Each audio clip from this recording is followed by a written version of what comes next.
اس کے بعد اللہ تبارک و تعالی نے ارشاد فرمایا کہ وَكَذَلِكَ جَعَلْنَاكُمْ أُمَّةً وَسَطًا،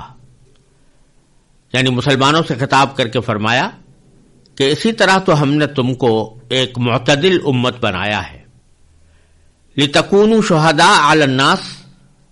تاکہ تم دوسرے لوگوں پر گواہ بنو، وَيَكُونَ الرَّسُولُ عَلَيْكُمْ شَهِيدًا، اور رسول تم پر گواہ بنے۔ مطلب یہ ہے کہ جس طرح ہم نے اس آخری زمانے میں تمام دوسری جہتوں کو چھوڑ کر کعبے کی سمت کو قبلہ بننے کا شرف عطا فرمایا اور تمہیں اسے دل و جان سے قبول کرنے کی ہدایت دی، اسی طرح اے امت محمدیہ علی صاحب السلام، ہم نے تم کو دوسری امتوں کے مقابلے میں سب سے زیادہ معتدل اور متوازن امت بنایا ہے۔ چنانچہ اس امت کی شریعت میں ایسے مناسب احکام رکھے گئے ہیں جو قیامت تک انسانیت کی صحیح رہنمائی کر سکے۔ اللہ تبارک و تعالی نے یہ جملہ قبلے کے احکام کے عین درمیان نازل فرمایا ہے کہ پہلے بھی قبلے کا ذکر تھا اور بعد میں بھی قبلے کا ذکر آنے والا ہے۔ اس کے درمیان اللہ تبارک و تعالی نے امت محمدیہ علی صاحب الصلاۃ والسلام کو، یعنی نبی کریم صلی اللہ علیہ وسلم کی امت کو خطاب کرتے ہوئے یہ فرمایا کہ کذالک جعلناکم امۃ وسطا، کہ اسی طرح تو ہم نے تم کو ایک معتدل امت بنایا ہے۔ اسی طرح سے جیسا میں نے عرض کیا، اشارہ اس طرف ہے کہ جس طرح دوسری تمام سمتوں کو چھوڑ کر اللہ تبارک و تعالی نے اب ہمیشہ کے لیے کعبے کو سمت قبلہ بنا دیا، اسی طرح اب اور ساری امتوں کا نظام ختم کر کے ان کی شریعتوں کو بحیثیت مجموعی منسوخ کر کے اب تمہاری شریعت کو اور نبی کریم سرور عالم صلی اللہ علیہ وسلم کی پیروی کو ساری دنیا کے لیے لازم کر دیا ہے، اور تمہیں ایسے احکام عطا فرمائے ہیں کہ جس کی بنا پر تم معتدل امت کہلانے کی مستحق ہو۔ امتاً وسطا،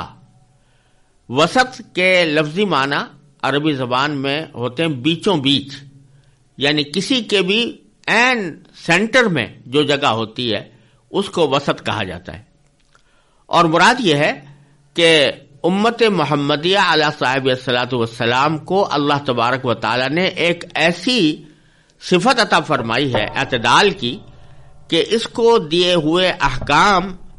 دوسری شریعتوں کے مقابلے میں زیادہ معتدل ہیں۔ ایک تو یہ بات ہے کہ احکام بھی معتدل ہیں اور اس میں مختلف پہلوؤں کی رعایتیں رکھی گئی ہیں، اور دوسری طرف یہ امت پچھلی دوسرے امتوں کے مقابلے میں اس لحاظ سے بھی معتدل ہے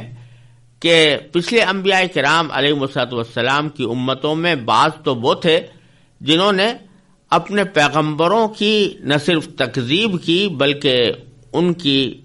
توہین بھی کی، بعض اوقات ان کو قتل کرنے تک کا ارتکاب کیا، جیسے کہ بنی اسرائیل میں ہوا، اور بعض لوگ وہ تھے کہ جنہوں نے اپنے پیغمبر کو حرمت اور تقدس میں اتنا بڑھایا، ان کی تعظیم اور تکریم کو اتنا زیادہ بڑھایا اور اس میں اتنا مبالغہ کیا کہ ان کو خدائی کے درجے تک پہنچا دیا۔ تو اے امت محمدیہ علیہ صاحب الصلاۃ والسلام، ہم نے تم کو ایک ایسی معتدل امت بنایا ہے کہ نہ جو افراط میں مبتلا ہے اور نہ تفریط میں مبتلا ہے، وہ اپنے پیغمبر کا ضروری احترام بھی پورا کرتی ہے، اپنے پیغمبر کو دل و جان سے عزیز رکھتی ہے، اپنے پیغمبر کے احکام پر دل و جان سے عمل کرتی ہے، لیکن خود اسی پیغمبر نے تمہیں کہہ دیا ہے کہ لا تطرونی کما اطرت النصارى، کہ ایسا میری تعریف میں اتنا مبالغہ نہ کرو کہ جیسا کہ نصرانیوں نے حضرت عیسیٰ علیہ السلام کی تعریف میں مبالغہ کر کے ان کو خدا بنا دیا تھا۔ تو تمہاری جو امت ہے وہ پچھلے لوگوں کے مقابلے میں ہر اعتبار سے معتدل ہے، اعتدال کے ساتھ چلنے والی ہے، اس میں جو احکام ہیں وہ بھی اتنے معتدل ہیں کہ اس میں ہر پہلو کی رعایت ہے اور کسی پہلو کا حق اس میں فوت نہیں ہوتا۔ پھر فرمایا کہ یہ قبلہ در حقیقت اس سے پہلے جن لوگوں نے بیت المقدس کو قبلہ بنایا تھا اور اللہ تعالیٰ کے حکم سے ہی بنایا تھا، تو وہ یہ سمجھ بیٹھے کہ قبلے کی سمت میں بذات خود کوئی تقدس ہے اور قبلے کی سمت میں بذات خود کوئی عظمت ہے، لہذا جب اللہ تعالیٰ کا حکم آیا کہ قبلہ بدل دو تو انہوں نے اعتراضات شروع کر دی۔ لیکن ہم تم سے یہ قبلہ بدلوا کر تمہارا یہ طرز عمل ثابت کرنا چاہتے ہیں کہ تم اتنی معتدل امت ہو کہ جب حکم آئے گا تو اس وقت تو تم اس حکم کی تعمیل میں جس چیز کو بھی مقدس قرار دیا جائے گا اس کو مقدس قرار دو گے، اور جب اس حکم کو اللہ تعالیٰ کی طرف سے واپس لیا جائے گا، کوئی دوسرا حکم دیا جائے گا تو تم اس حکم کی پیروی کرو گے۔ نہ تو ان کی طرح ہوگے جو سمت کو بذات خود مقدس سمجھ بیٹھے ہیں، اور نہ ان کی طرح ہوگے جو اللہ تعالیٰ کے حکم کی نافرمانی کرتے ہوئے اللہ کے قبلے سے منہ موڑتے ہیں۔ اس لحاظ سے بھی تم ایک معتدل امت ہو، اور یہ اعتدال والی امت تمہیں ہم نے اس لیے بنایا ہے لِتَكُونُوا شُهَدَاءَ عَلَى النَّاسِ، تاکہ تم تمام انسانوں کے لیے گواہ بنو۔ تمام انسانوں کے لیے گواہ بننے کے دو معنی ہیں، ایک تو اس امت کا